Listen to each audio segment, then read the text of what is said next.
everyone to episode 7 of the Mise-En-Sesh podcast. I'm Elliot. He's George. He's Matt. Here to talk about films and filmmaking and just all sorts of other tangential things, I'm sure. Yeah, like give it 20 minutes. We'll be talking about something like rubber ducks. Don't worry. No, that's mad. Oh yeah, Elliot, you said you had a game for us, Yes, I had a game. So yeah, I've been looking forward to this. So, to be fair. I've been looking very forward simple to it. game. Right. You may need a pen or paper. Pen and paper, probably. I've got a Word document up and Bloody way ahead. millennial. Okay, pen and paper. Yeah. So, I got that. For this you. is something that it sounds like it's straight out of like a corporate team building exercise training book. This is what we're going to do. Yeah. Okay. I've taken the corporate team building exercise and I've converted it to a filmmaking exercise. Right. So what we're going to do is, as a test of our writing skills, no, not a test, it's not a test, that's too serious, but to revitalise our writing skills, because it's been locked down, we've not been creative for a long time. I'm going to go on the movie title generator, and each one of us is going to get a random movie title. And by the end of the episode, we'll come back to it. We'll give ourselves some time to think. And by the end of the episode, we'll have a log line and a story, a plot outline for that movie title. Sound good? Okay. Sounds good. Right. So, I've never used this particular movie name generator before, so you might have to bear with me a second. Okay. No worries. No worries. Whenever you're ready. But as we're bearing. Should we set an age range, or did you just want to say anything goes? Like, so it can only be up to a 15, no holds or barred. anything goes? Anything goes. Cool. Right, Triple X it is. Extra points for Triple X. Hey. Okay, say nothing. This is going to be mad. This is actually going to be mad. Oh, Jesus. Okay. So, who wants to go first? Right, I'll so go first. this actual generator, it generates like 6 names at a time. So what I'm going to do is I'm going to generate, and I'm going to give you the first name on that list, okay? Sure. So, who's going first? George, you? Yeah? Right. Yeah, I'll go first. Hurt by Technology is your movie title. Hurt by Technology. This is going to be some sad iRobot shit, fam. This is... Yeah, I've already got it. By technology. A young teenager gets a new orthopedic mattress after developing chronic neck pain after sitting on Snapchat for 17 hours straight. Hey, you're welcome, George. Mine, for that, I would probably be like a veteran soldier comes back from the war, traumatized, and then he joins a private military contractor. But as he signs the contracts, he doesn't know what he's signing away. He slims. Right, Matt, you ready for yours? Yeah. Ooh, that's a good one. Pleasing the Fires. Pleasing the God, Fires. damn, that's hard, G. What the fuck? You got like, okay, that's a good one. Okay. See, George, like Yeah, George is more specific. Like mine is George has drawn the long Fires, straw like, here. He's got a good one, but I like Pleasing the Fires. Pleasing the Fires, bro. Damn. Right, and mine. Oh, for fuck. Screams in a Storm. Screams. Yeah, in a Storm. that, yeah. We've got some drama pieces here, you know. Pleasing the Fire, Screams in the Storm. To be fair, yours could be a horror. Could be a horror. Could be a rom-com. I'm already picturing a horror for that. Who knows? We'll find out at the end of the episode. Yeah. Hopefully. If we don't forget about it. Oh. There we are. The stage has been set. So, George is Hurt by Technology. Matt's is... I've forgotten yours. Something about fire. Pleasing the Fire. Pleasing the Fires. And I've got Screams in a Storm. Yeah. Right. So, now that's out of the way, shall we talk about something on this podcast? Go on. Could do. That's why we're here. Now, before we get into anything that's going to be like a long topic throughout the course of the podcast, George, you had a story. You messaged me about a story you wanted to tell on the podcast. Yeah. So my first job out of university, like paid job, which wasn't work experience, was working on an ITV show. I was a production runner. About 2 weeks before I started this, I won't go into more detail, but I had surgery, Hmm. which is like I've been waiting for this surgery for about 2 and a bit years, and Hmm. I couldn't it was sort of I was offered this date or sometime in the next like 8 to 9 months. I was like, no, I'm gonna take this, and I'll see how it goes. If it's really really bad, then I'll just have to say something. So I had the surgery literally that weekend. So I had it on the Tuesday. That weekend, I was doing runner work for The Voice. Yeah. So I was sort of, I was padded up and I was feeling like it was a bit tender, you know, just having surgery and all that. But then I had to start this new job. I was like, right, thankfully I'm based at a desk, so I'm not on my feet much. Like, it won't be as bad as having to run around like I was in The Voice. Um, Essentially, I was having to go and change my bandages and my dressing every hour or two Yeah. because it's an open wound essentially, which hasn't healed. Yeah. So I was having to change that, and no one knew because I didn't want to draw attention to it. I didn't want them to have any reason to essentially like let me go because I would have been a hindrance. So I didn't draw attention to it. But then to throw into the mix that my grandmother also passed away, and the funeral was meant to be during the first week of my job. I didn't want to say anything because, again, I didn't want them to have a reason to say, "Oh, we're going to go with someone else." So I was so terrified about two things which had affected my life in a massive way. My grandmother passing away, I couldn't go to her funeral, and then having just had surgery, I didn't want to draw attention to it. So essentially, I was living on painkillers for about 3 weeks before it started to fully heal. Jeez. Yeah, like it was. I really like sort of grit my teeth and just went, "Fuck it, I need this job." Yeah. Um, What painkillers were you on? oh, it was just like paracetamol, ibuprofen, but you can Yeah. do it every 2 hours. You take one and then take the other and take one. Essentially, it was just I was coating it You were for about two enhanced. weeks straight. Yeah. So it was like, thankfully, it healed before I actually needed to go and actually do like on location stuff. So we were just in the office for a few weeks, and it gave me time to heal because I was just sitting in a chair most of the time. But yeah, it was just the fact that no one actually knew about it because I didn't want them to have a reason to not not want me to work kind of thing. I didn't want them to turn around and think, oh, he's going to use this as an excuse to not come in or whatever. But essentially, the reason why I talk about that is because I felt so much pressure with this job. Like I didn't want to mess it up because it was my first job out of university, and I actually brought this up to my boss at the time, like the guy who I was reporting to. I brought it up to him about a month or two later, and he went, "You should have just said something. We could have worked it out. Like you could have gone to that funeral. That's a big thing. We're not monsters. And regarding the Mm. surgery, we could have worked it out. You could have done stuff from home and all that. And it is just the fear of Yeah. losing that job. I just literally put my own life on the back burner. Yeah. Um, yeah. So like, this is something that bothered you, innit? You can tell. Well, it's one of those things. Looking back in it, I'm like, I was just an idiot. Like, I But should have turned down work and I should have been recovering, but I it's one of didn't. those it's one of those things like you learn a lot about yourself after the Mm. fact. Like when Well, you it, have it those conversations, you know? it showed me I could do it, and I was like, no, you know what? I'm not just like the kind of person to sit back and say, "Oh no, I'm injured, I can't do it." Like if I'd broken my leg, that would have been one thing.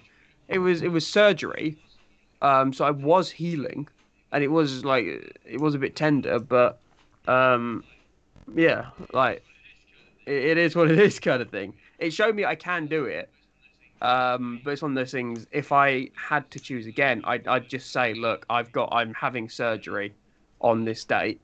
Um, would would this affect my chances of getting work, or should I postpone the surgery?"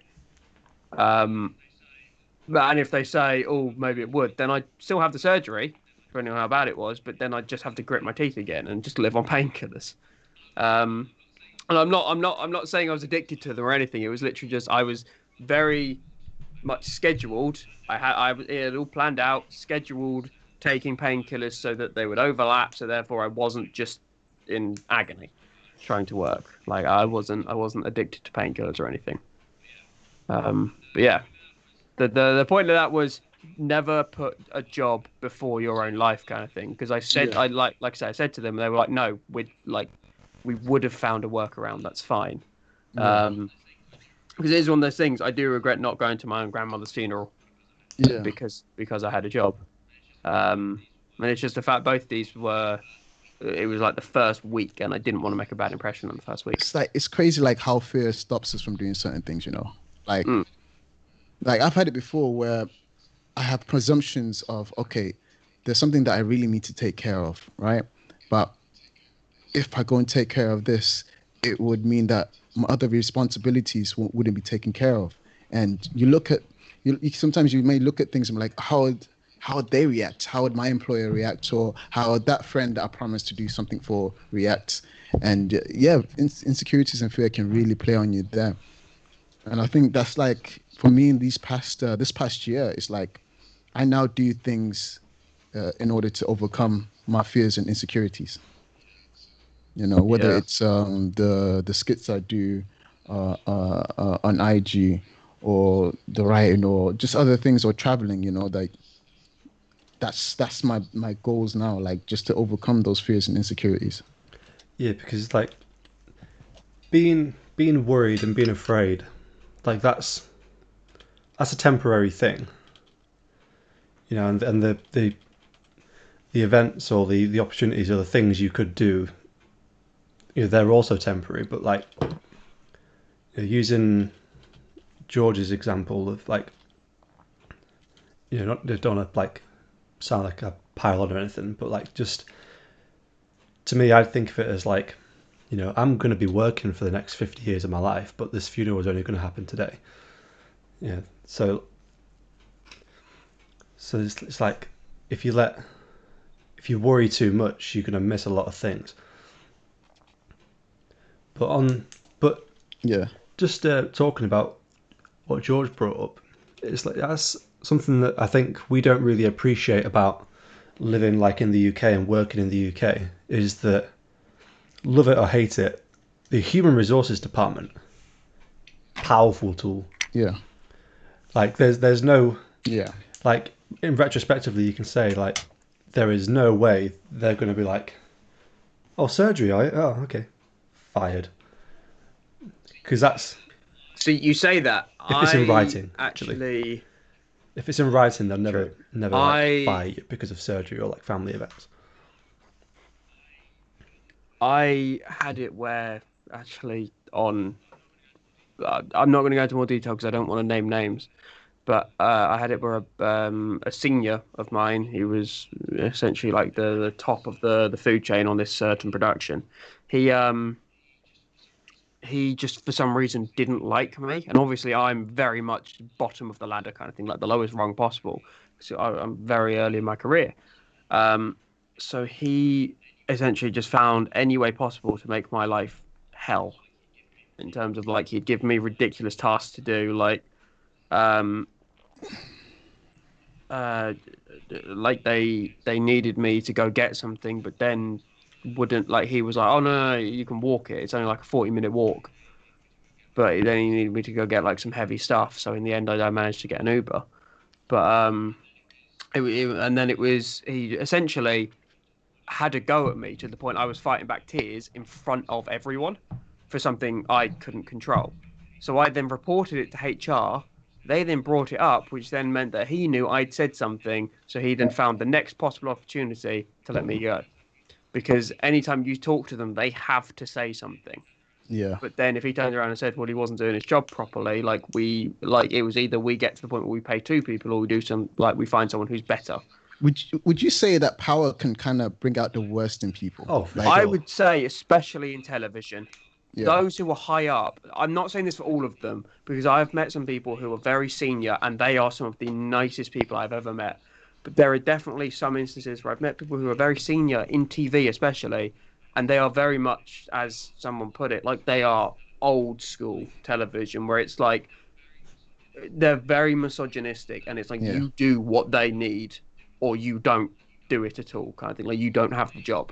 And Yeah. it's like they expect you to do absolutely everything, and they've forgotten that they were in your position and they also had to do stuff. So it's Yeah. like they know how tough it is, but they don't care. They expect you to be better than you are, and it's just it's a power trip. I've And got a story about that. well, I genuinely think the reason why this particular guy didn't like me is because I was quite confident. Like I'm not the kind of guy where I walk in and I just sit in the corner. Like I will talk to people. I'll try and start conversations to get to know people. So Yeah. the fact then that I was quite confident, so I could then go up and talk to him and ask questions about other stuff. I don't know if it was just the fact he felt inadequate or he just didn't like the fact I could actually, say speak my mind. Yeah. Um, and yeah, for one reason or another, they didn't like me. You Like triggered an insecurity feel within like- him. for all I know, it could have literally just been a thing of they were planning to get rid of me from the start, but they were just trying to find a reason. But it was very sort of like as soon as I'd spoken to HR, 2 days later, this happened. I'm like, It's like Yeah. there's certain Interesting. people, like there's a certain like class of person who, when they're in a position of authority, they don't want people to come in and better themselves or elevate people around them or to sort of do more than they're supposed to do. There's a kind of person who, when they're in charge, they want people to come in and do their job and do it quietly and just not do anything apart from that. But then there's and that's like quite a toxic way to be, really. Like if you're a director on set and like a runner is, showing initiative and talking to things, getting ideas and whatnot. That's most people you see Yeah. that as a positive thing, right? Because it's someone who's coming in and they're eager to learn. But then there's also another kind of person who they see that and they're like, why are they talking about things? Why are they thinking? Don't think. Do what I tell you to do. Yeah. This kind of person who just Yeah. wants like worker bees to come in and just do their work for them. Yeah. Mhm. I'll go as far as to say, like, okay, I have a story about this. So I've got a story about it. So it's the summer of 2016. I'm 17 at the time, and this is like my first proper job. And obviously, I didn't have anything in my CV, and I only wanted a temporary job so I can get by just before I came to uni. So I applied for an agency, and the agency sent me to a warehouse. Now, the warehouse facility itself, it's like a big refrigeration containment. So you walk in there, it's like minus 15 degrees, and your job essentially is to have a headset on that give you a list of instructions to do. So the headset basically, it's like you're working like a robot. So it will tell you to go to designated areas, pick out frozen foods, and put them into a crate, and they will ship those crates to like supermarkets. So I started that job and it was fucking hell. Like I had one supervisor who was like she was a Ukrainian woman and she was like 7 foot tall and she had something against me. She really has some, every time I come in, Matthew, you are late. I'm like, I'm on time. You are 30 seconds late, Matthew. This is not good enough. And it really bothered me. Like I only stayed at the job for a week, but it was a case like she would watch me on the cameras, specifically me, and my headset was kind of impaired. So imagine I'm working. All right, so I'm an immigrant. I'm an immigrant, but my English is coherent. It's like I can articulate myself. So the headset gives you instructions, and then you have to speak back to the headset. I'm working with people that they've just recently moved into the country, or the English is not as coherent as mine. So when they are responding to the headset, it gets their commands straight away. My headset, for some reason, is not picking up what I'm saying. So I'm there. I'm like, A4. No, A4, A4. No, A4, A4. I'm shouting at it.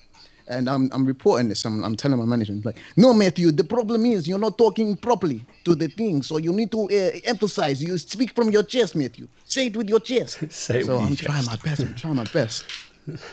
Yo, it was sad. Like me and Omar's like, he's got worse English than me, but he's rapid with it. The headset's not giving him no problems. So it came to a point. She came to me. She's like, Matthew, I've been watching you over the monitors for a while, and I've decided that you're inadequate for this job. You know, like you're very slow. Like Sarah was hired this week, and she's 2 times faster than you, Matthew. But like there was certain trends that I would see throughout my time working in general, and just working in any industry, um, where though I might have opposition, like I might have resistance from people that are superior rather than support, Hmm.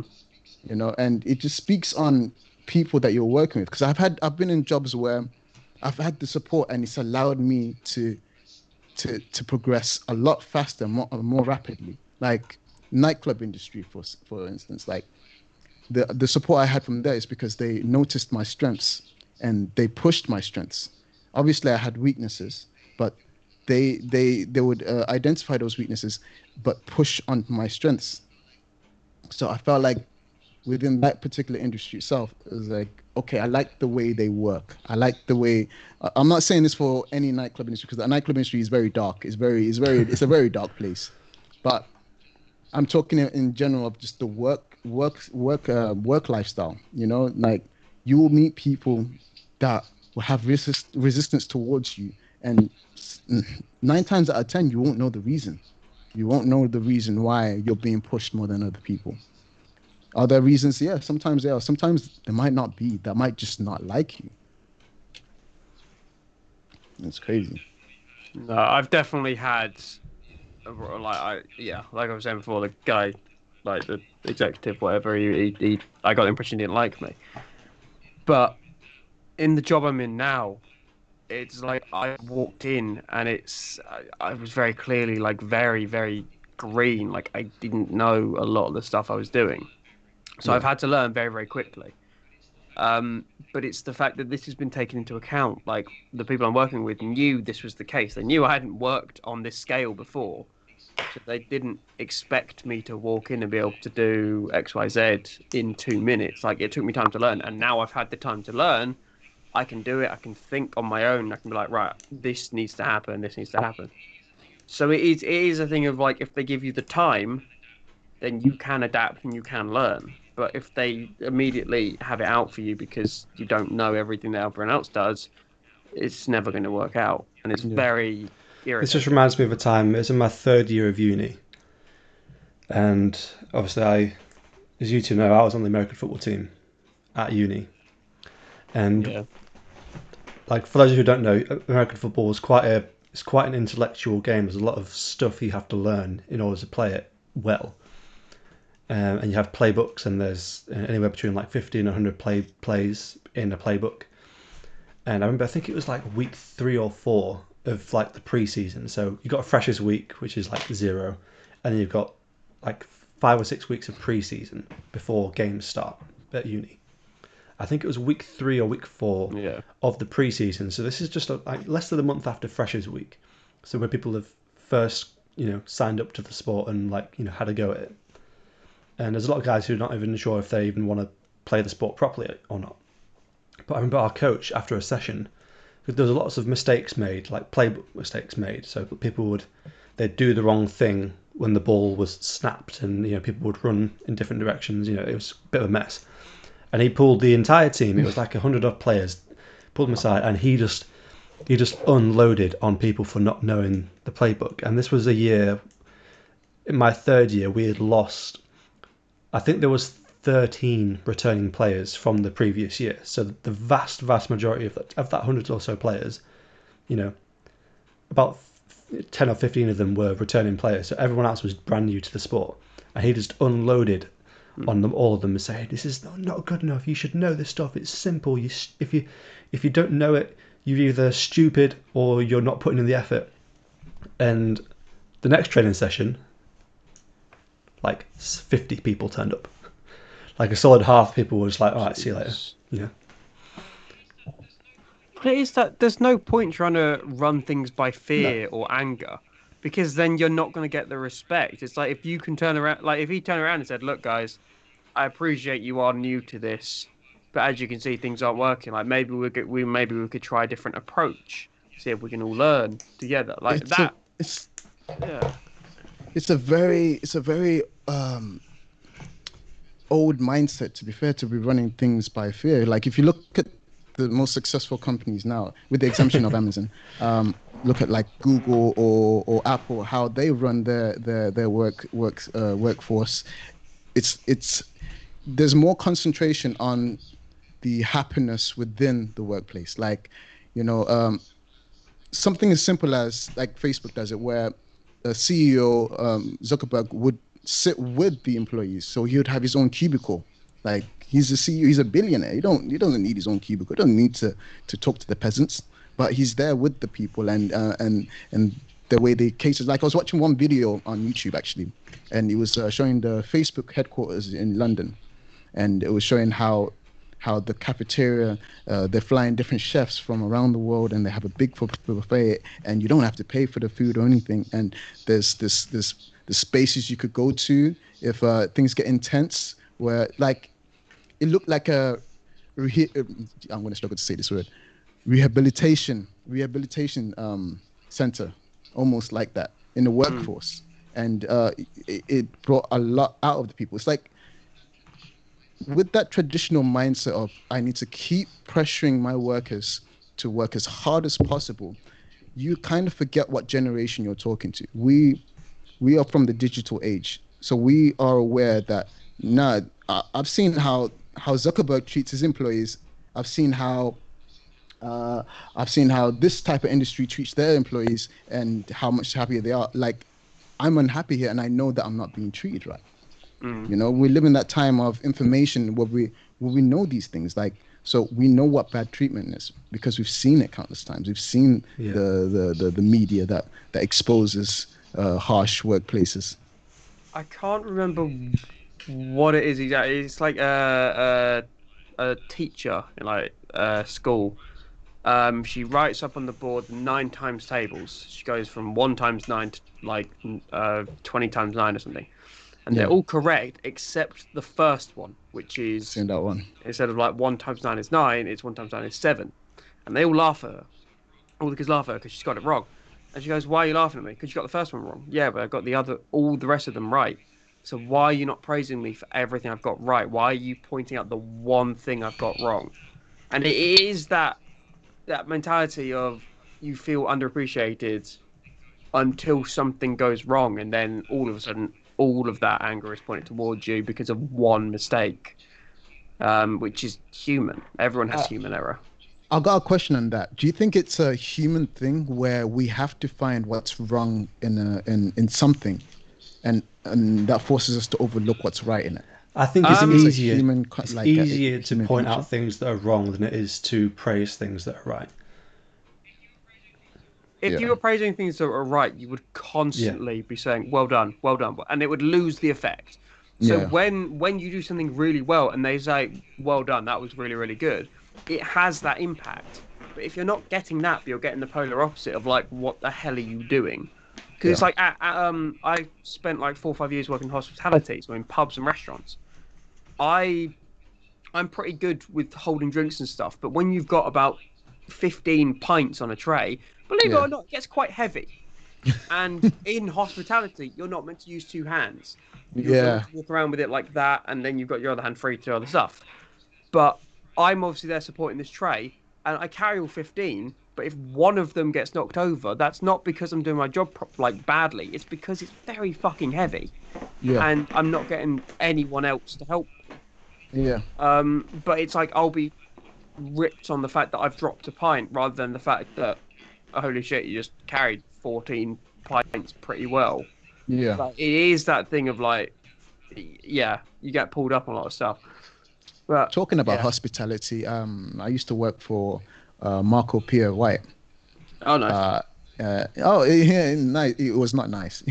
It was not nice at all. Um, so like I understand exactly where you're coming from. There was one point in time I was the Marco Pierre I was working for was connected to the Hilton, and I would do room service. I'll attend the floor, and I'll be in the kitchen too. So like polishing the cups and stuff. mm, So I had more responsibilities than any other waiter at a point in time. But if I was late to a room service, I would get chastised for it. I would get shamed if one glass was to be broken, I get chastised for it. I'll be shamed. Like, they'll draw emphasis on what I got wrong, other than he's working 3 times harder than everyone else. Mm. Yeah, no, like I could literally go on about this topic for ages, but we wanted to make sure this is a film-based podcast, so we need to get back to Yeah. films.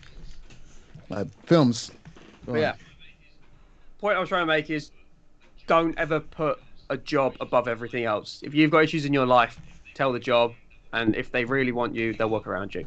Moving on. The next, I've actually written my plot and all that, by the way, so I'm good to do that whenever. Yo. There we go. The next bit I want to talk about was, if I say an iconic movie scene, what comes to your head? Oh, that's a hard one. Like there's a couple. First one that comes to mind. The thing is, when you said that, my mind went blank, and then I started having like this mental diarrhea of just a lot of it's like movies. when you say that, I think of like 10 all at the same time. I don't think of one. I think Yeah, of 10. yeah. Okay. All right. Pick one of those. One of those iconic Okay. movie scenes. Iconic movie scene. No. Elliot, you want to go first? You was avoiding it. Okay, I would say this. There was one tracking shot that I really liked. It was one. I would say 1918. 17. Was that the name of the film? Oh, the World War 1917. Yeah, sorry. And it was the scene towards the towards the beginning, where they're coming out of the trenches and they're right in the battlefield. And obviously the film is meant to give the illusion that it's done in one take. Mm. And I just appreciated the filmmaking aspect of it, because it was both gripping and like I had context to it. Like it made the narrative feel smoother. It's like a car journey. It felt like a car journey. Where you could follow along pretty seamlessly. Yeah. Yeah. Yeah. Okay. No. Fair enough. Elliot. See, again, I can't decide, but I'm going to go with one that's fresh in my mind because my brother tagged me in a meme about it just a few hours ago. But I think of the King Theoden speech at the not the end, but like almost halfway through the Return of the King in Lord of the Rings, when Rohan turns up to help Gondor. He gives the big speech before all his riders ride into their deaths. Like that speech, that moment there, that's. How about you? Fair enough. Yeah. Well, that's the thing, is that I was kind of expecting both of you to say. Oh, I was older thinking about all the films. So say, because I was expecting you to say that, and then my point was going to be, what films of recent, so within the last 5 years, would you say are iconic? But the fact you've both just thrown that straight out the window. Reverse the Cheers, question. guys. You can reverse the question then. Like what films of the past? Okay, yeah, go on then. What films from before the year 2000? So we'll say from 1999 backwards. I'm going to go first. The start of films in the 1890s. The Matrix. Yeah. 360. No, Oh, the not bullet scene. In the first Matrix, when he's fighting Agent Smith, and Neo jumps up, and the camera goes all the way around him in one thing. Yes, I know the one you mean. Yeah, Yes. that's iconic because that had not been done before. Like, no other film looked like that at that time. It was 1999 it came out, so I'm just in the in the criteria. Just within. Okay. No, fair enough. I would say, well, this is the first thing. Like, this is the first film that made me cry. So that scene in Lion King when Mufasa died. When's that? 94? It's definitely 90s. It's before 2000.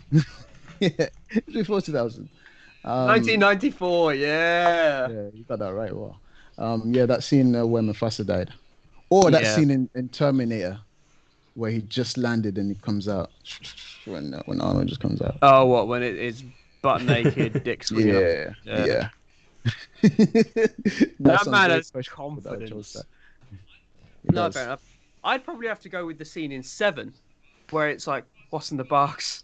What's in the box? See, I watched that film a few weeks ago, and this is probably an unpopular opinion, but I think that scene is not massively so, but a bit overrated. Like, Oh yeah, I'd say not Dare you, nothing Elliot? Who are you special. to say that's Nothing overrated? special happens in it, but it's that sort of climax of the whole film where it's like, this is fucking dark. Like it's mad. Because then I could also say about another Kevin Spacey film, which is Usual Suspects. Not the Unusual Suspects, like the sequel I made up in my head. The Usual Suspects, where it's the reveal of Kaiser Soze. Like if you haven't seen it, I won't spoil it. But the reveal of Kaiser Soze, and it's the thing of everything is then put into place, and you see how you've got from A to B. That Yeah. was I remember watching that for the first time, like, holy shit. Like that is a good plot twist. Yeah. I've got another one. Probably an iconic scene from The Roots. It's not The Roots. It was this film. What's it called again? A Zulu. I think it was Shaka Zulu or something like that. Okay. It's based in the 60s or 70s. Maybe if it's the 70s, it's early 70s. But one thing I found iconic about it is the way this just like the amount of fucking extras they had. So basically, the Zulus were storming a camp that the British had set up in South Africa at the time, and the moment in time was like the British were just entering South Africa, ready to colonize it, but they set up a small camp, and it was a siege that was taking place in the camp. And it's the one of the oldest films I remember where they had so many extras. So just to choreograph that scene was spectacular in my opinion. what makes a scene iconic I'm just trying to to you see. two? See, that's the thing. I'd say it depends on the person. Because Yeah. for me, I could say of recent memory, an iconic scene for me is the Avengers Assemble scene in Endgame, where all of the heroes have all come back, and you find it after 10 years of the MCU being a thing, you finally get that line of Avengers Assemble because it had been teased before, but you Yeah. never hear it, and then he finally says it, and just carnage ensues. That I'd say is very iconic, but then to somewhat lesser extent, I'd say it's still pretty good. Is in Infinity War, the reveal of Thor, where it's like everyone like you can tell they're on the losing foot here, like they're about to lose everything. Then Thor comes in and just wreaks havoc on the not the Chitauri, I can't remember what the race is called, but the aliens essentially. He just comes in and beats the crap out of them. And that I just remember feeling chills in the cinema because that music comes in. It's like, whoa. But going back to extras, I don't know if either of you have seen Atonement with James McAvoy. No, I haven't Seen parts seen of it, that. not all of Can't it. remember. I think it's the opening scene or the closing scene. It's one of them where it's just I can't remember how long. It's like a 10-minute one take, Yeah. and it's just Oh, it's it's the beach. I want to Yeah, say the like beach. Brighton Beach. It's or something. Dunkirk. The beach scene. No, no, Yeah, no, no, yeah. Atonement. That beach is scene is in Dunkirk in the film. Oh, okay. Well, it Yeah, was but filmed like the on. beach, It was like like Brighton in the over the beach. context of the film, they're in Dunkirk, I believe. Yes, I believe so. I haven't seen it in years, but yeah, it's going back to the amount of extras because they've got hundreds and hundreds of people, and this camera just goes for like 5-10 minutes uninterrupted, and then like it goes through like a choir Yeah, at one point. It's a really interesting yeah. I watched shot. that shot in a cinematography seminar in like second year, I think. That's how Yes, I think I remember seeing it. I don't think it was Jack. I think it might have been. What was it? I think it was I Mikey want who to say showed us it. Mikey or something. Good old Mikey. Yeah, because I remember seeing it, but I hadn't appreciated the fact it was a one take at the time. And then when he pointed out, I was like, "Oh shit, no, it doesn't break. That's mad." But yeah. Right. Do we want to do our plot reveals Not then? yet. I've I've thought of mine, but I've not written it Okay. down All yet. right. Okay. Just let us know when you're ready. Because I'm looking at mine, I'm like, It could be better, but also I Things I'm wrote really it in, struggling like, to write down 5 and talk at the minutes, same so- time because I'm dyslexic as fuck. So I'm going to type it instead. Well, that's what I was doing because I'd say a point Yeah. and then I just look away and Nah, type a couple of I'm minutes. literally doing it like a psychopath. I'm looking at you guys in your eyes as I'm writing down. Just eye contact while you scroll it down. What is that? Mm. So it's like a really easy way to make someone a psychopath, which is it's called like the Kubrick stare or something. What is it? Because essentially it's like you look down, Mhm. then you look at the camera. That's why I take my glass off. It's like you look down, but you look at the camera. It's like you look at sort of a weird angle, and it's meant to make you look psychotic Yeah. or like a I was psychopath. getting psychotic vibes from that. I'm not gonna lie. What can I say? I'm that kind of guy. But yeah. Another thing I thought about is, have we actually explained what mise-en-scène is? Because we've said it's like Mise-En-Sesh was a spin-off of Mise-En-Scène. Have we actually explained what mise-en-scène is? God, do we need to? Do real fans need to explain to them? Okay, we'll say for the layman, should we explain it? Because then that gives Elliot a couple of minutes to write something down. Hey, you don't need to buy Yeah. time for me. I'm Go good to on. go. So That's essentially, not true. oh, okay, right. I like how we're in episode 7 and we decide to explain what the Yeah, name but see, George, mise-en-scène- George started promoting this last week, so we're officially like we have viewers now. We have multiple viewers. Hey, So now people Hey. are actually going to be wondering why. We've got a What is handful. Mise-En-Sesh? George, what is mise-en-scène? Yeah. So essentially, I've got the definition here. So I'm Go going on. to pull over onto this screen so it looks like I'm not reading anything. Yeah. Mise-en-scène is the stage design and arrangement of actors and scenes for a theatre or film production, both in visual Reading arts voice. through story, Oh, God. visual theme and cinematography, and in narrative storytelling through direction. So essentially, the definition of mise-en-scène is what you see within the frame has been done intentionally most of the time.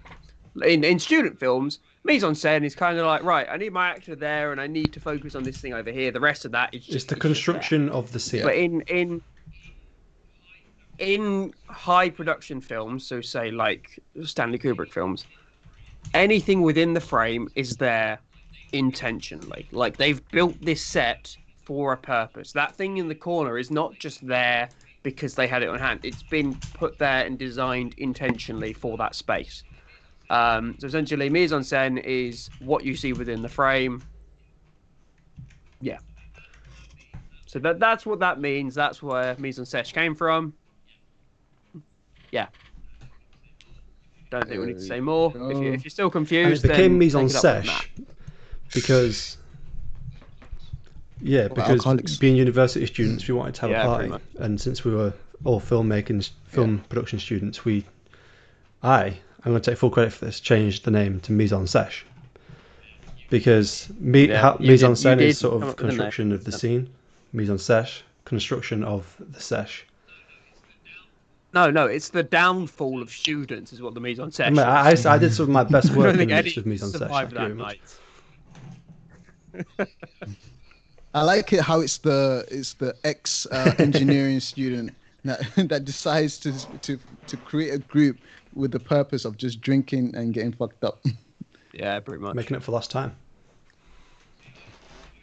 See, I still stand by the fact we should have strapped GoPros to ourselves that evening.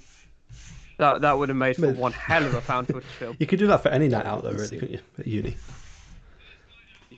First night out after lockdown. That's gonna there be a we mess. go. That's what we're doing. That's going to be, mate. That Put a GoPro Oh. on like a regular semi-alcoholic person's chest on June 21st. Mate, that in Cloverfield, you could cut them together. It'll be that chaotic. It's going to be that. There's going to be skyscrapers. There's going to be people that's gonna be impaled with things. There's going to be little alien things going through the subways.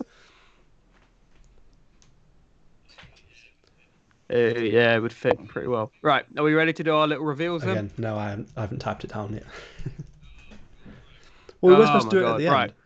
How long? I was trying to engage with the conversation, so I thought, long I'll are just we type going? it. I'll type it up towards the end. Okay, long are I've we got a topic. Go on then. Film ideas or shoots that went horribly wrong. For us or You said that For on us. purpose, didn't you? for us? As- No, I didn't. Literally, All three of us have been on the same one Well, that I went mean- horribly wrong. No, I didn't. Yeah, but I've had more. I've had a lot more. You I can't spell mean, life without an L. I think yeah, we all know about the like Nights in So yeah, July or whatever it was called. I'll talk about this one because it's my fault. So basically, we had a few weeks of good weather in the summer of 2018, 2018. whatever it was. It was a hot summer, good summer, and yeah, it would have been Mm. 2018. So I assembled a group of ragtag bunch of film students to make a film over the summer, and we happened to have access to a self-storage site, like a big gravel area, basically full of shipping containers, there's metal shipping containers. And I'd used that location in a film during my second year. So this was the summer in between second and third year. And I spoke to the guy and I was like, "Could I use it again?" He was like, "Yeah, sure, go for it." So I was like, "Oh, sick! We've got a free location." So I gathered up together. It was myself, George, Matt was involved. We had some other people who aren't with us anymore. They're still alive. Just don't talk to them. Um, and we had like it was a vague idea of a story. Like it was a script that was written, but it was rewritten minutes before each take, so it just didn't end up making much sense. Mm. But also, it was like 33 degrees basically every day of shooting. We had 2 weeks of just ridiculously good weather, which was good because we had good weather. But also, we were filming in a self-storage site, so there was no indoor area. We were outside, or if we wanted to go inside, we had to go inside these giant metal boxes on 35 degree Which in were out 35 in the degree sun. heat. Yeah. So I got so such so bad that film, sunburn off the that title of that shoot. film started off as Nights in July, but it ended as Heat Stroke. That's it, just Heat Stroke. Heat Stroke the motion picture. Just heat stroke.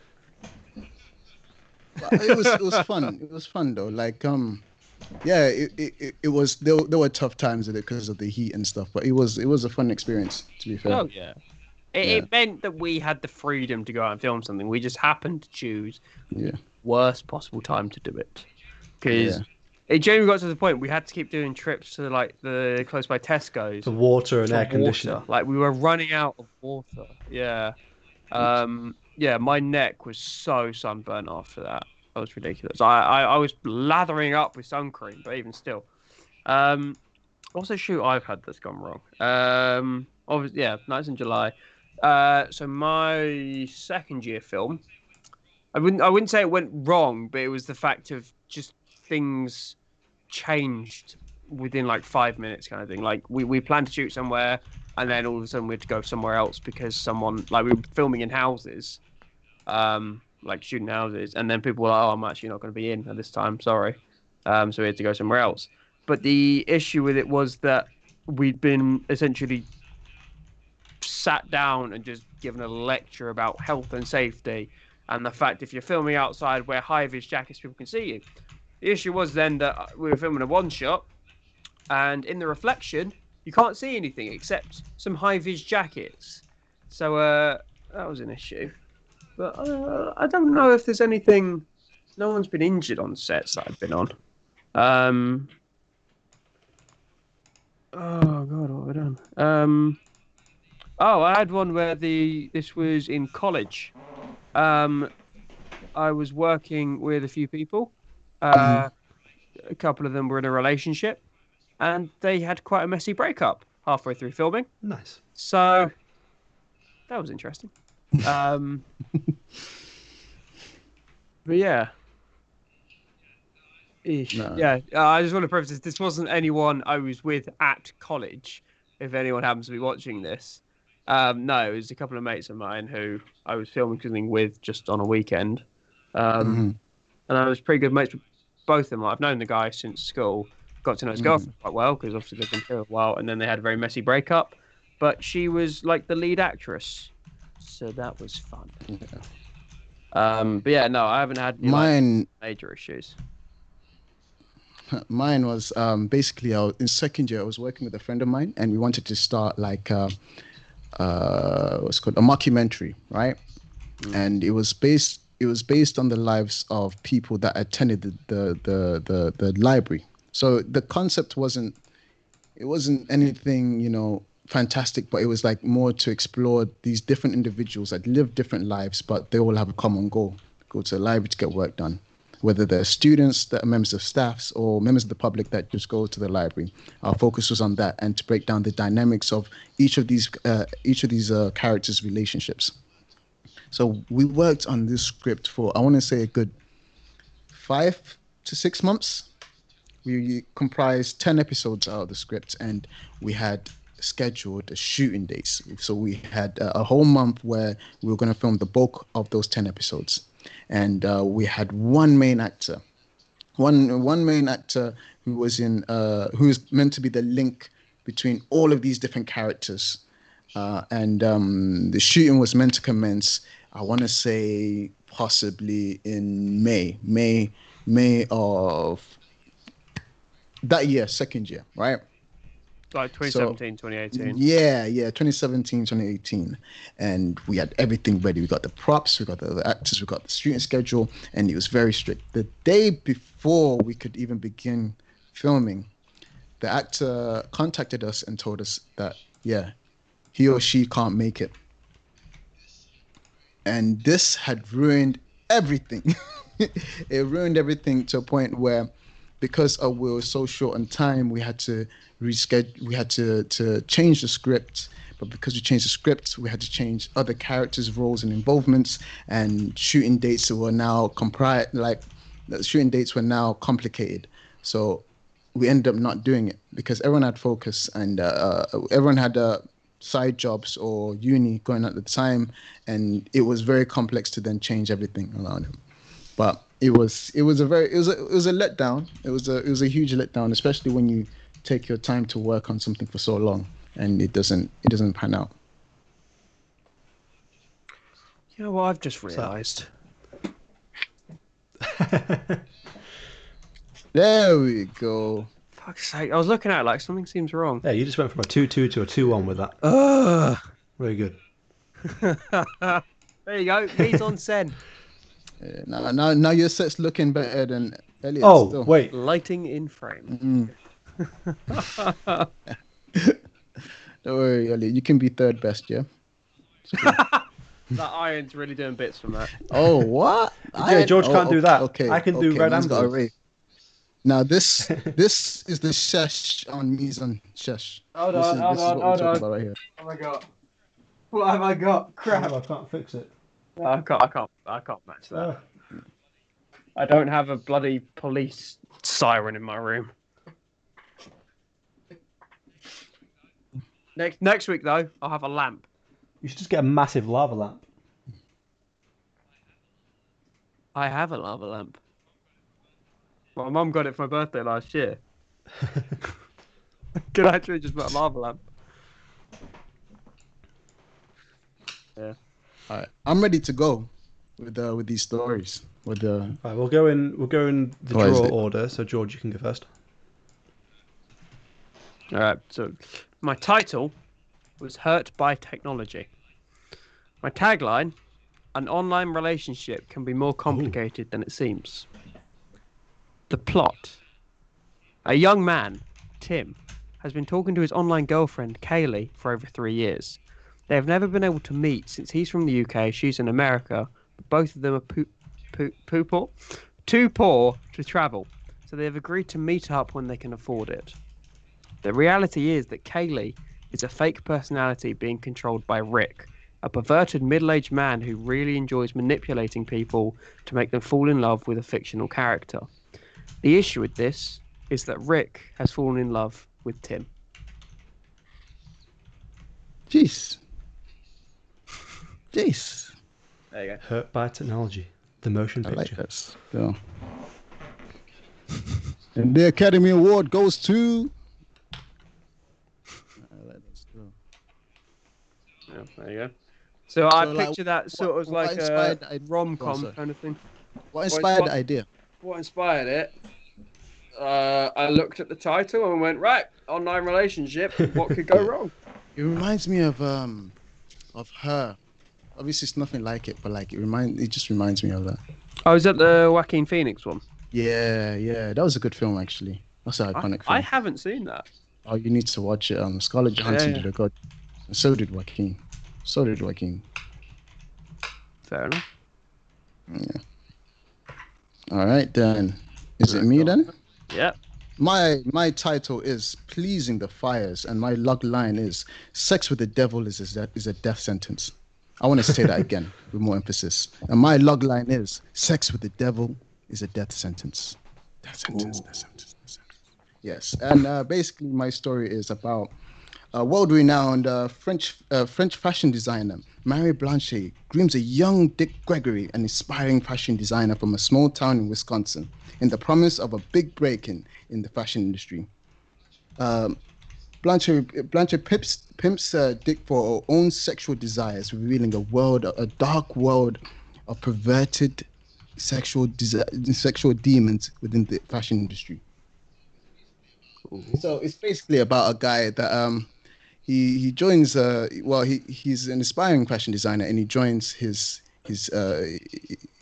dream. He has an internship with his dream job, um, but it's similar to The Devil's Wears Prada. Have you ever seen that? Yeah. Oh yeah. The So Meryl Devil Wears Streep Anne Prada is Hathaway like, one. yeah, you join an industry and it's nothing you expect it to be. Yeah. So yeah, Dick becomes a gigolo, uh, working for Mary, and he tries to escape it. But Mary is keeping him on the string because she has knowledge of his biggest secret. So Dick then decides to plot her murder, and that's where we go from there. Ooh, Very nice. very nice. Yeah. So Go my on then, title Elliot. was Screams in a Storm. Now I've done my log line a bit wrong here because it's quite long. But that's alright though. Okay. So my log line was two young boys find themselves living on a knife's edge when they are forced to live in the ruins of their city after it is bombed and occupied by Nazi forces at the beginning of World War II. They are living amongst Damn. the fighting, they are all they have as they wait for salvation. Accidentally changed my text size. Two best friends are out playing in the playground when their city is bombed. They find their way home. They find their way home to find that their family's houses have been destroyed. Not giving up hope and living amongst the fighting, they search the ruins for years for their family until salvation finally finds them. So that's the story of two boys caught up in a city that's been turned to rubble by World War II, and it's a story of two boys sticking together and staying alive, staying hidden, whilst they search for their family amongst the rubble. Damn. No, that Very was a nice. good one. That was a good one still. Jeez. I'm trying to picture that. Like I'm trying to piece together a plot in my head kind based off that now. Kind of like that. The angle I was going that for, one, obviously, yeah. Screams in the Storm. You know, it's like this. The screams are inconsequential to the storm. The storm's happening regardless of the screams. Regardless. So it's these kids. They're obviously the screams in the storm, and nothing. You know, they can scream as loud as they want. They're not going to change a thing. But they're just getting caught up in the wind of the storm, and they have to brave it to. This is some sad shit, bro. Did I mention that it was a already rom-com? welling up. God damn. Oh damn, you did that with the smile on your face. You wrote that Yeah. script with a smile on your Yeah, face. no, You I wrote that psychopath. whilst looking at the camera as well. That psychotic thing you was on about. Yeah. You looked me in the eyes as you wrote that. You sick bastard. That was a fun game. So wait, what's the conclusion out of this game? Like where do we go It's from whatever here? we want it to be. You know, we could carry on with the same idea, or we could do a different one next week. I think I'd say something like that would be fun, where it's like you just get given a random title each week, and you got to write a very because You what know, is it? An elevator Elevator pitch, pitch. yeah. That's it. Yeah. So you've got is it like 2 minutes? That's how long it should take you to tell the whole plot, or like so you got title, tagline, and a plot within 2 minutes. Question: these elevator pitches, has it actually worked for anyone? What? 'Cause I Oh don't know. yeah. I got my Stanley Kubrick film made. See, I've never pitched a film think I saw in an this. elevator, so No, I've never met anyone that significant in an elevator to the point I've gone, oh, Well, I've got an idea for you. Because it must have well, been based on a real thing. I'll let you know Oh if it yeah, no. works in a few weeks after I've pitched a film idea to you two in 2 minutes. No, it's based off the fact that if you happen to Yeah. bump into someone in an elevator, on average, you've got 2 minutes before they get out. So you've got 2 minutes to tell a plot, and it's just a term. What kind of we use. elevators these people going You've in? got an elevator pitch. Mate, Before it think takes them about 2 minutes. back at uni, the only elevator at uni is like the Arts Bridge and the in the media building. It's like 2 stories. That's a tall building. Like Yeah. you're going straight. How did you get access to that elevator in that building with that person? Why am I in an elevator with Martin That's a story Scorsese? in its own. That's a story in its know, own you can- thing. You don't have to worry How about did that. I You can get break here? the Why game am I anyway in an because elevator with you Martin just press all the Scorsese? buttons. No, you just run into the film studio and you just see like, Scorsese sat there, you run over and you're like, all right mate, and you just go press all the buttons and you're like, here's my idea. You pull out So he's not even in the elevator. You drag him in with you you. drag them in, you press all the buttons and then you hit the emergency stop. Listen to my fucking idea. That's Just like the best cowering way. in the corner. But yeah, no, I think that could be like a little fun thing. It's like, so we do a randomly generated thing each week, and then so we've got like 20 minutes to come up with Yeah, it. that was kind of fun. Yeah, that's a good segment to have. I can't wait to get all these That was a good mixed matched segment. ideas. Like, do you remember when we did the 60-hour film challenge, Matt, and we had, what was it, Tickle was our title? Yeah, Tickle was the Is it title. Tickle? That was crazy. Yeah, that was a fun shoot. I think that might be the most fun I've had You think? filming in a group. That yeah, it was so. The thing is the energy as well. Like, so everyone came together. We had what 60 Yeah, hours? 60 hours. Less than that. Less than that. That's Yeah, what, like two and a and- half days? Like, I think they Yeah. released the We had to compri- they released like you had to sign up and then they would send you a title and an action and a line of dialogue that had to be included in the film. And they sent that. I think it's sent on Friday night, and you had to submit it on like at midnight on Sunday or something. Yeah, that was actually quite fun. To be fair, we filmed in the basement. I remember that we was filmed basically everything, and then we're like, "Crap, we forgot the line of dialogue," which was, "I hope it was worth it." So I remember in the edit suite. I remember being in the edit suite by the myself. most important line of I'd dialogue. like pounded 3 Monster Energies, and I was in the edit suite at like 4 a.m. I was looking at everything, and I was like, Yeah. "Where's the line that we have to include? Oh, it's not there." So I remember ADRing the line that we had to include right at the end, because me and you did a shot at the end, didn't we, where our characters were talking to each other. And I just did faded it to black, and I just did an ADR of. Was I a henchman? Was I a henchman? Because you was like a boss man there. No. I was like a. I saw you was a henchman. Like, no, you wasn't a henchman. So the but premise. you was, So actually, it's coming back to me now. So the plot of this film. character. What was it? I think it was. It was. Somebody got kidnapped. Yeah, I it remember was like somebody it was got like kidnapped. two. It was like two men. Like it was like two lovers look to start their new life away from. Yeah. Oh God, that's gonna drive me crazy. Basically, it was two gay dudes, and one of them had been into some seedy shit, and he just like taken his partner away from his like life of crime, and he was trying to like build anew, but then like his past came back to get him, and his past was me in a suit. I now remember why I enjoyed filming this so much. The storyline was It just crazy. didn't make sense. It was like it was crazy and it was jokes. Like, to be fair, I think I It was jokes downloaded that from it. because there was one shot of the wall with the eyes that I liked because I was making a show reel this week. Yeah. I liked that shot, so I thought I'd include it. Yeah. But I remember Now, we must have watched that shot like 20 I watched times. it. I didn't watch it We back all the way stared through, at but I it. sort of skipped through it, and it seems to be like there's two men who are in love and they've started a new life together.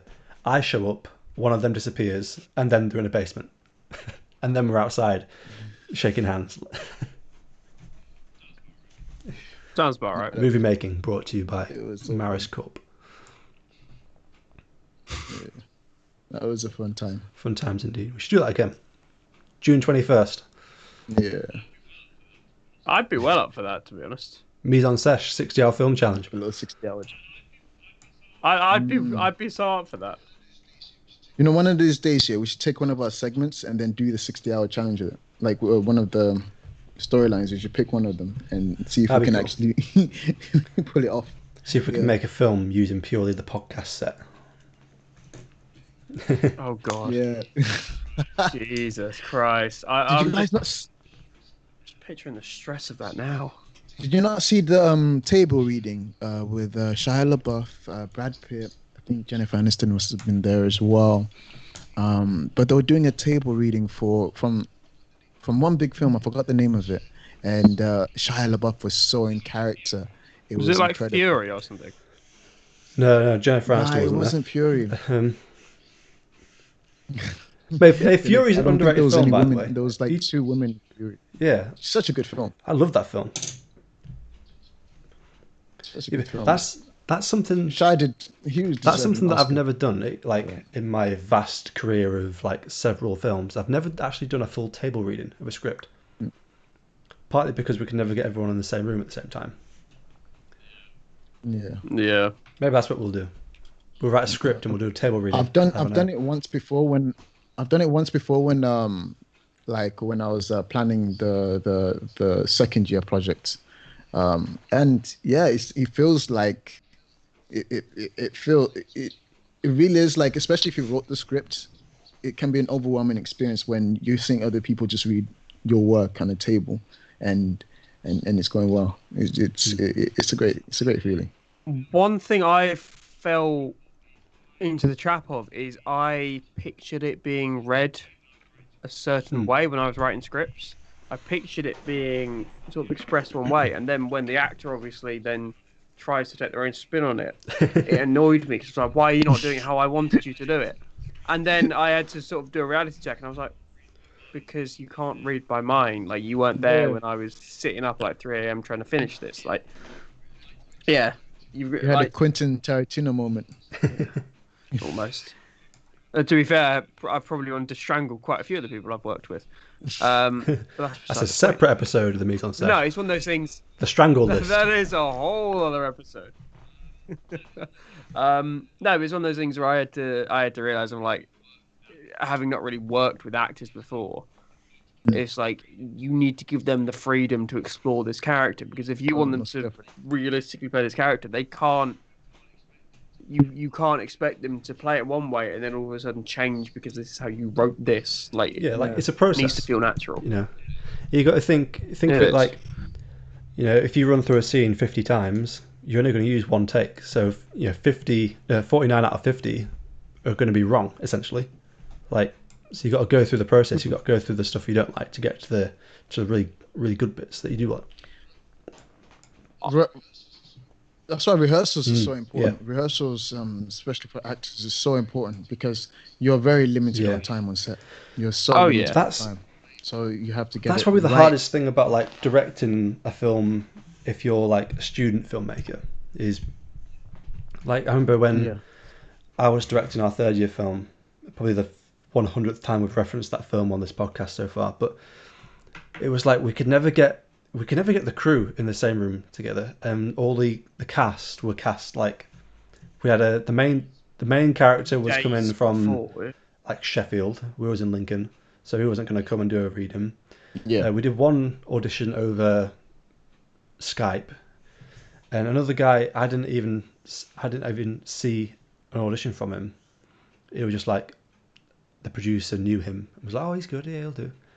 So like we never had like a single second of like time to work on things before shooting. So it's like when you're trying to direct a student film, you've got the performances to deal with, you've got the logistics of getting the stuff done to deal with, and you've got the actual like, you know, is everything lit correctly, is the camera working, is the audio good, and then you've got just getting everyone there on time. Like there's such a big list of things that you got to deal with if you're like a student filmmaker. Yeah. Well, it's the thing of when way back when they were filming on actual film and you didn't just have digital recordings, you only had Yeah. that amount of film. Like if you ran out, then you can't film anymore or you've got to spend a crap ton of money to get more film. So they had to rehearse 10, 20, 30 times to get it right before they could even turn the camera on. It was like you have to make sure you're not just filming for the sake of filming, because otherwise it's going to lose effect. I feel like the issue,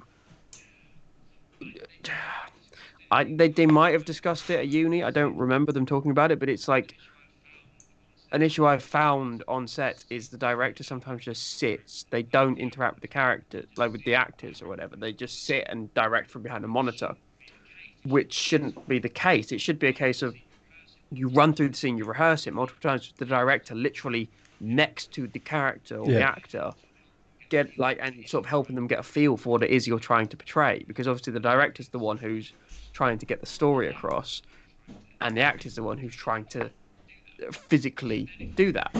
So then if your director just sits there and does this behind the screen, you've Yeah. not got that connection. And the worst part is when they won't even get up and talk to the actors afterwards, like between takes. They'll just sort of shout, "Oh, well, do this, do this, do this," because then you don't have that connection. And on the project I'm working on now, the director has what they call a voice of God, which essentially he's got a microphone that comes through the speakers.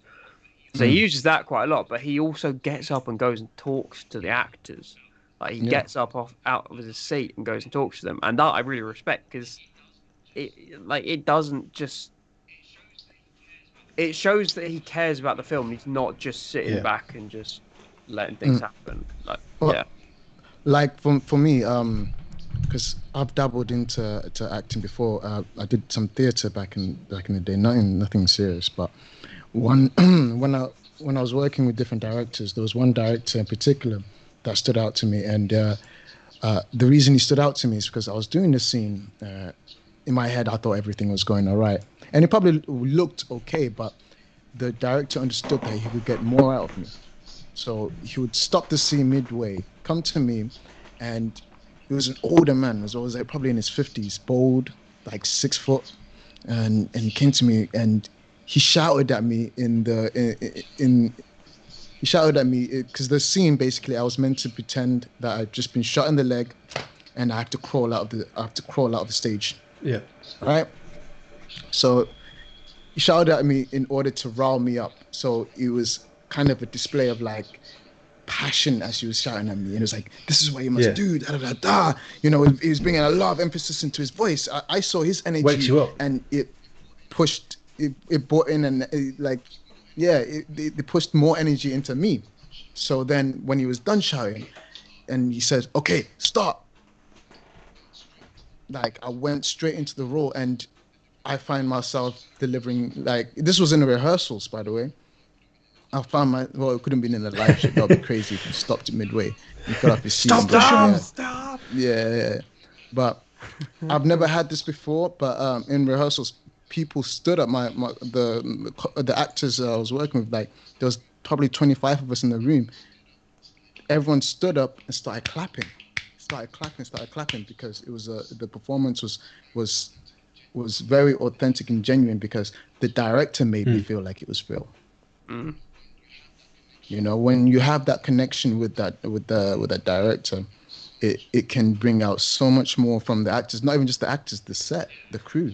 Yeah. But director tells the guy in lighting like, "Hey, I like how it's lit up here, but you can do more." The reason I'm saying you can do more is because I've seen you work on different projects. I know what you can do. I know what you're capable of, but I don't feel like you believe in what you can do. Kind of coaching them, some Coach Carter shit, fam. Like it can really bring out more in people when you like. It goes back to our earlier topic of toxic workplaces. Yeah. If you support the co-workers and your subordinates, you can bring out more from them because they understand that you're not coming from a position of you're trying to tear me down as a human being. You're coming from a position you're trying to bring out more out of me. Yeah. And you're inspiring me and making painting a bigger picture. And that's that basically what I'm trying to say is directors play a huge fucking role. Yeah, like it's similar to Oh, sports. yeah. Like I've coached sports like quite briefly before, pandemic.mov came in. But it's like it's the same theories. Like you're trying to get people to see things in themselves that they couldn't see before. Like you want to give people that vibe Yeah. that you can see something in them that they can't see. And when you get someone to Yeah. believe that, they'll just go full balls to the wall with whatever it is that they're doing because they Yeah. believe that there is something else, there is something more to what they can do. It's like I remember, like just Yeah. coaching American footballers. I remember just giving a player just a few notes and just telling him that he can do that. Because I remember telling him it was like a certain technique. I won't go into details with it, but I told him to use a technique. He's like, I can't do that. And I was like, yes, you can. And talked through it and just explained it in fundamentals. And I was like, you can do it. You just went out there and you just did it. Like if you can get people to believe that there is more to what they can do than what they think they can do, then you're going to get some good performances. Literally. And what you find from that is like it Yeah. commands respect now. Like when it comes back to you, there's a newfound respect that he has for you. And now it's a point like I don't want to let Elliot down because he pushed me to do something I didn't Yeah. think I could do. So you're now almost like a father figure Yeah. within that role of coaching. Like And it's something I've been through. I I've don't been want through to let you myself. down. Like when I first started playing American football, my first 2 years, my coach didn't like me. He was very much similar to like George's boss. Like he didn't like me, so he would make things as difficult as possible. And then I remember Yep. I was like on the edge of just not playing again. But throughout the summer, I went to play for a senior team, and there was two coaches there Yeah.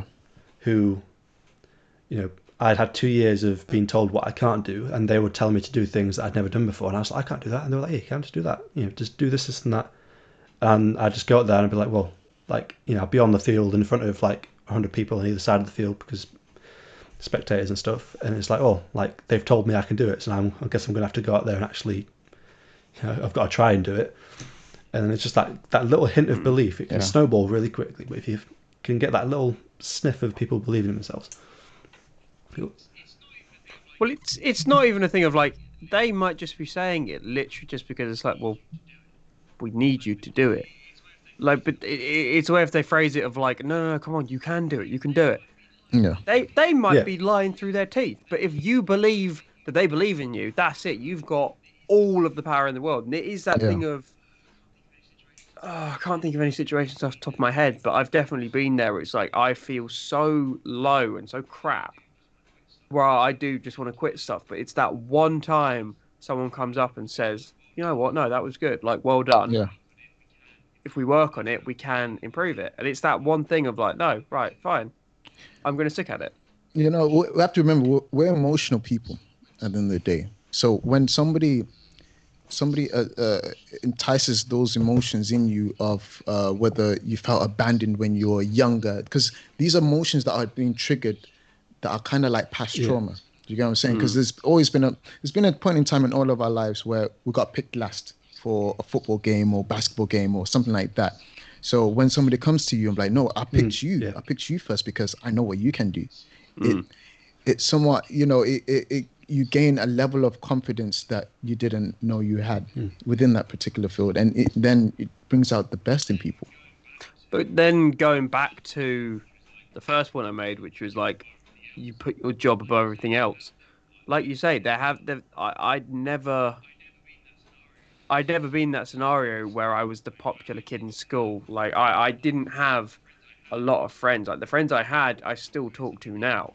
But it's like I didn't have a lot of friends. I wasn't very popular. I wasn't the guy that all the girls swooned over because I was super attractive. It's like I didn't experience that thing of people around me being very supportive.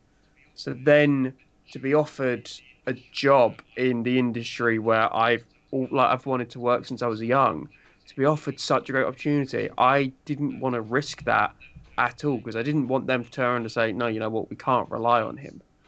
So it's yeah, like the pressure of someone else putting their trust in you it can be both beneficial, but it can also really have an impact. Because I Yeah. wasn't in a good headspace at that point in time when I made that decision of I'm just going to turn up to work and not say anything because I hadn't had work before. I didn't have anything else to rely on and say, no, look, I might not be here in person for a Yeah. couple of days, but I've got all this previous experience to say I can do what I'm saying I can do. Yeah. Thankfully I now I'm in suppose that position, but I it suppose in is, your yeah. sorry, bro. Carry on what you're saying. Well, no, it's just, yeah, I was just, like, now thankfully I'm in that position, but it took a lot for me to be able to just sort of grit my teeth and say I'm just going to go for it because I didn't want to let anyone down. Yeah. I suppose with your, I was gonna say, I suppose with your situation there, you had just started work, so you didn't really have the relationship with the director or whoever you're working with, the producers and the team you're working with there. So you're constantly trying to prove yourself in the beginning. But when you have that chemistry with the director and stuff, you can consult them. You can, there's been times I've been working on group projects where things didn't go well, and then I talked to a crew member after and like, yo, bro, I know you can do better. What's going on? Is everything all right? And then they tell me something else is going on behind the scenes, which is affecting the performance and stuff. But it's the relationships that we build are so important. If let's say I know you, George, and I know you, Elliot, right? And let's say we're doing a film for we're shooting for 2 weeks, right? And 13 of those 14 days are going well. They're going so well. But that 14th day, Elliot comes into set and he's not really engaging with anyone. He just wants to uh, uh, hold the camera and then done. Not really offering the same information that he offers in other sets. Sorry, in other shooting days. Then it will be a case of like the director or the producer at the time put him to the side of like, is everything okay? And then that's when Elliot might feel comfortable if he has an established relationship with that Yeah. director producer to be like, hey, this is actually happening. And then the director producer will be like, okay, it's not the end of the world if you can't be here for this day. Or maybe we can do something to accommodate that. Or, like, because we have to understand like we all have things going on at the end of the day. We all have something going on. I don't know. I felt like I went on a bit of a tangent there. No, that wasn't a My tangent. direction went like that, but I don't know. No, it makes sense. Yeah, essentially, the point I'm trying to say is if you are treated like a human and you feel like you can have problems and they won't just be a hindrance to everyone else, Yeah. then you are going to have a better time at your place of work. But if you Yeah. go in there and you feel like you're just another number, Yeah. you're just another face in the crowd, then you are going to. Quite literally. I don't know. I mean, for me, I felt like I needed to be proving myself every single day Yeah. until I started to form relationships with people. Like on the job I'm working on now. So I had my birthday last Friday, today being Sunday. I had my birthday on Friday. I was presented with a card by the people I work with. I was like, oh, cool. I expected to see like 2, 3 names in it. I opened it. There was about 30 names in there who'd Yeah. written little messages, and it's all the people who I'd gotten to know. And it's like I can joke around with them. I can go up and chat with them. Like I've gotten to know them over the couple of weeks I've been working on this. And it was apparently a thing of one of them had heard something about a card going around, and they went and told the rest of the people they work with, who all then went and told other people. And it's, yeah, once you start to build those relationships, you do start to become more comfortable. And Yeah. that's, especially on film sets, where you're working with people, like the average film set day is 10 to 12 hours working. Like you are with these people from sunrise till sundown kind of thing. So if you can't get on with the people you work with, you're not going Yeah. to enjoy yourself. Yeah. So true. yeah. It's like filmmaking is So true. 10% filmmaking, 70%, no, 10% filmmaking, 40% problem solving, and 40% people skills. Yeah. You're missing 10% Oh, there, yeah, I but am. whatever. 10% miscellaneous. Damn. 10% duct tape. That speaks on my math skills as well, because I didn't even notice that. But yeah, that makes sense. But, no, it fully is, man. But with that, that It is really is. 100% of this episode of the podcast completed. Yeah. 1 hour 20. Hey, Wow. okay. Yeah. An hour and 20, yeah? So, this has been a good talk. I enjoyed the game. Some very deep thoughts shared. And we'll pick Yeah. up that game next week as well as many other tangents. The Tangential podcast. Yeah. But I've been Elliot, he's been Nah, Matt, it he's was been fun. It George, was and fun. this has been Mise-En-Sesh, episode 7. Goodbye, George's followers.